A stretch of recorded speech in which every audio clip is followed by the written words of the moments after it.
So in case you haven't heard, Block, Jack Dorsey's company, did a massive layoff on Thursday morning. So he announced on Twitter, on X, they were laying off over 4,000 individuals. So that's over 50% of their company. Now, I got to say, as big tech layoffs go, this was done with a little bit of class. It wasn't like you showed up to a 9 a.m. Zoom meeting and found out that everybody on that Zoom meeting was laid off. So he announced it in the morning and basically said that everybody that was affected would be, and I'm throwing in here, individually notified. So everybody that was affected was going to be notified that day that they were going to be laid off. So at least it was a step up from the mass layoffs for everybody showing up to a Zoom meeting.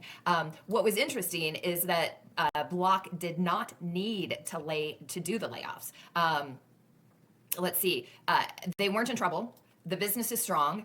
The gross profit continues to grow, but they are already seeing the benefits of using AI. And so if you look at this, their stock price actually went up, I think it's by 20% immediately when they announced the layoff. So you see here, it's around 53, and then once they announced the layoffs, it went up to like 68. So, the stock market immediately saw the benefit of doing the mass layoff of over like 50% of your employees. So as other tech companies kind of see what happened here and the effect of the stock prices, this might just be the beginning of other layoffs to come. So, Jack Dorsey, basically what their severance package was, you'll receive the salary for 20 weeks plus one week per tenure.